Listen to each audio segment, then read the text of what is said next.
Bueno, sí hay otros, sí. Bueno, yo tengo un libro tuyo en italiano sobre Praxedis Guerrero de hace muchos años. ¿Cómo descubriste el anarquismo mexicano? ¿Cómo te interesaste?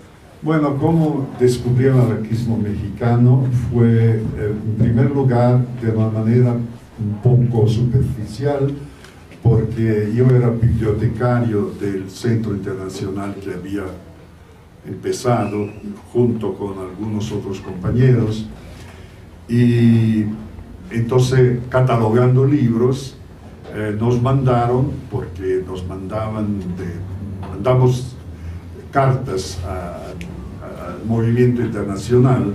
Entonces los mexicanos nos mandaron las obras de Ricardo Flores Magón, la edición todavía de 1922, que hubo una segunda en 25 creo, y también el libro de Diego Abad de Santillán. Empecé por leer el libro de Diego Abad de Santillán, que se intitula Ricardo Flores Magón, el apóstol de la Revolución Mexicana, y que es un libro fundamental para nosotros.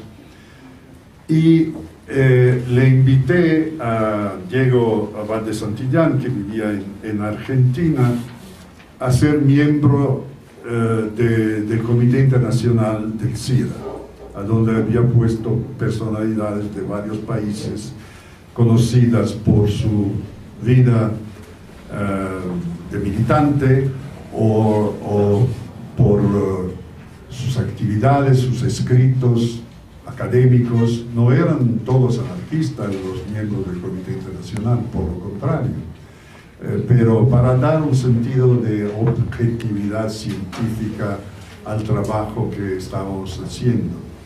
Entonces así leí el libro de Abad de Santillán, y para ser muy sincero, yo no le conocía todavía, le conocía como ex ministro de la República Española en los años 36-39, pero no como estudioso de la Revolución Mexicana. Entonces, mi primer contacto fue en aquellos años, entre 57 y 60, a través de este autor. Y la cosa me pareció tan fantástica que casi dudé. Digo, bueno, hay una tendencia entre los militantes algunas veces a exagerar la importancia de un autor, de un militante, de un pensador y todo eso. Pero me dije, algún día voy a ver si todo eso es verdad. El primer contacto que tuve, digamos, la primera cosa pública que hice en relación a México, a la Revolución Mexicana y al magonismo, fue una conferencia que dicté en Brasil en 1968 en un teatro público, y para prepararme escribí a los compañeros de Tierra y Libertad, de Regeneración, que todavía salía en esta ciudad, y que me mandaron más material, muy felices de que yo me interesara por eso. Pero me parece que a pesar de eso, mi conocimiento era todavía de militante y un poco superficial, y fue solamente cuando llegué a Estados Unidos, 2 años después solamente, que siendo, digamos, refugiado, yo no podía participar de actividades públicas abiertamente. Entonces dije, bueno, llegó la hora de escribir, de investigar, de pesquisar, porque hasta aquella edad de 40 años yo había sido sobre todo militante, organizador, redactor y todo eso, pero no había encontrado ni el tiempo, ni la necesidad, ni el interés para escribir. Pero ahí, como empecé a enseñar en una universidad americana, entonces pensé también que podía dedicarme a algo.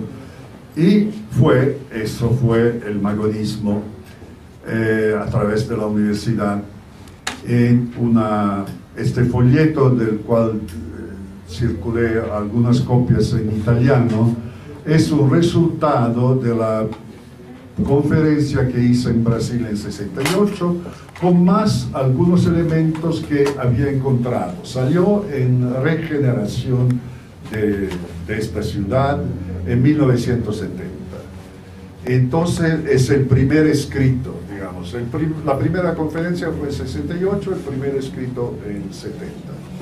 Y ahí entré en el asunto completamente y empecé a trabajar en los archivos de Baja California, en los archivos de Los Ángeles, de Berkeley, Bancroft Library,